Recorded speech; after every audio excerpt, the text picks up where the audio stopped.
Muy buenas tardes, compañeros, compañeras, profesor. Soy Sebastián Marfil y este es mi tercer video explicativo en el cual voy a hablar sobre los impuestos. Y para hacerlo no voy a usar pizarra como de costumbre, sí voy a usar un precio que debiesen empezar a ver ahora.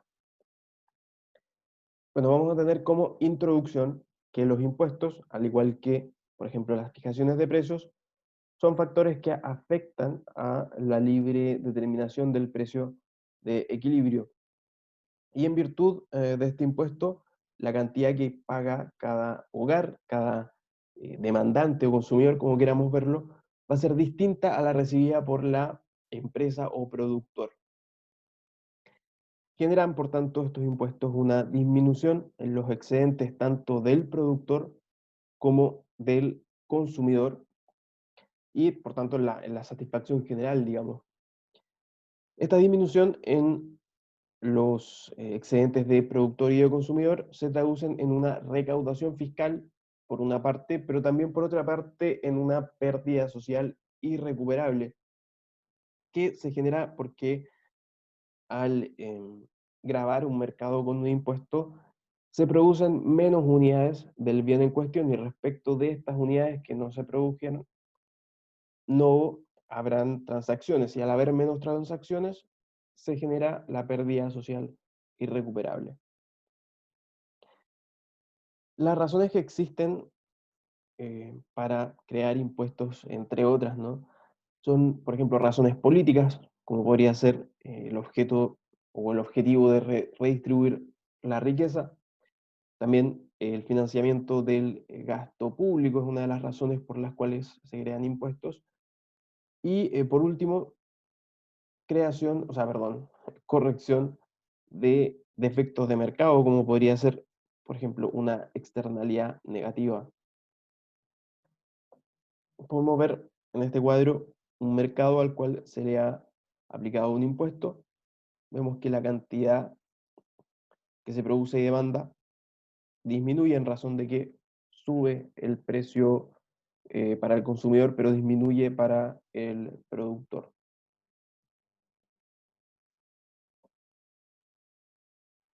En cuanto a la relación entre los impuestos y la elasticidad, vamos a tener que la elasticidad va a ser determinante en la forma en cómo el impuesto, perdón, va a afectar al mercado sobre el cual se va a aplicar.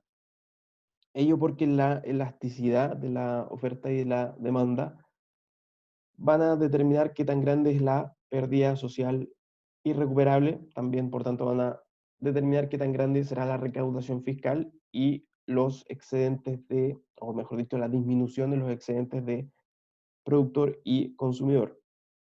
¿Esto por qué? Porque al ser más elásticas las ofertas de demanda y perdón, la curva de demanda y oferta, estas van a ser más sensibles a cambios en el precio. Y recordemos que el impuesto produce que aumente el precio consumidor y disminuya el precio productor. También respecto a la elasticidad, vamos a tener que lo que determine quién va a soportar mayormente el impuesto será la elasticidad, siendo así que quien tenga la curva más inelástica será quien soporte mayoritariamente el impuesto. Lo podemos ver graficado en los cuadros de la izquierda. En el primero tenemos que la oferta es más elástica, por tanto, quien soporte aquí mayormente el impuesto será el consumidor, el demandante, porque su oferta es, o sea, perdón, su curva es más inelástica. Esa es la disminución del excedente del consumidor y esta la disminución del excedente del productor. Vemos que es mucho más grande en la parte del consumidor la disminución. Y bueno, esta sería la recaudación fiscal y la pérdida social irrecuperable. En el cuadro abajo tenemos la situación exactamente contraria, es decir, aquí es la oferta la que es más inelástica y la demanda más elástica. Por tanto, es el ofertante o productor el que soporta mayoritariamente el impuesto.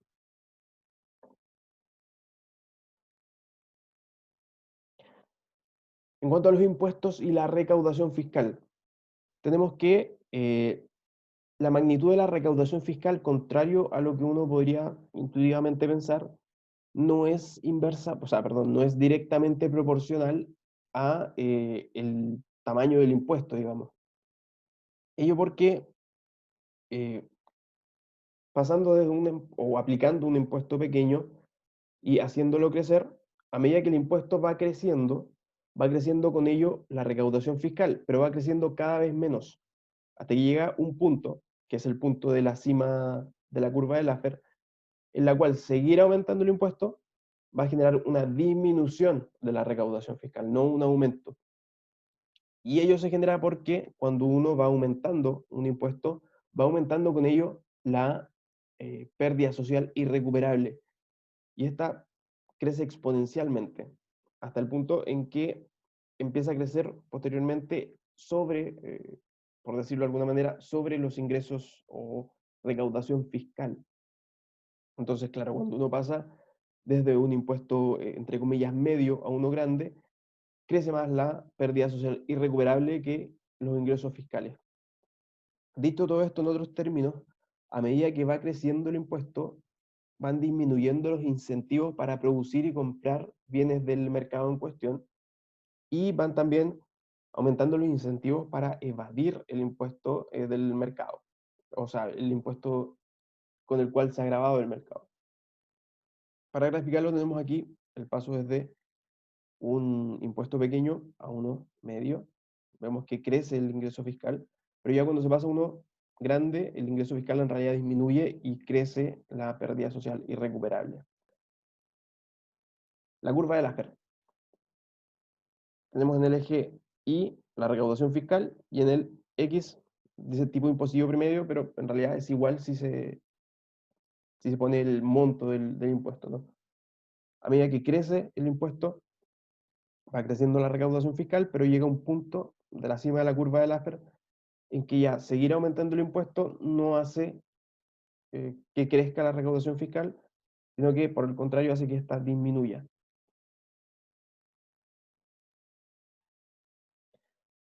Y como ejemplo de todo lo anterior, tenemos un impuesto a los cigarros. Bueno, la demanda a los cigarros, yo no sabía esto, pero averigué que la demanda a los cigarros es inelástica, más inelástica que la oferta, o la oferta es más elástica que es lo mismo.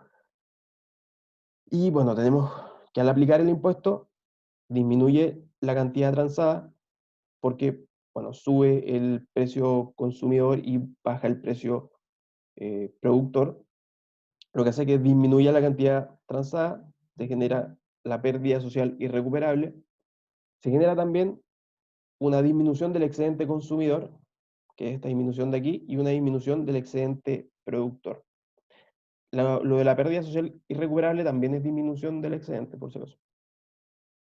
Pero vemos aquí que al ser la curva más inelástica, la de demanda, es el consumidor el que mayormente soporta el impuesto.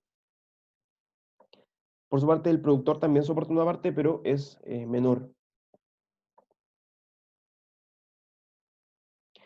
Y ese ha sido el tercer video explicativo. Agradezco cualquier retroalimentación, tanto en la forma como en el fondo, y gracias por ver el video.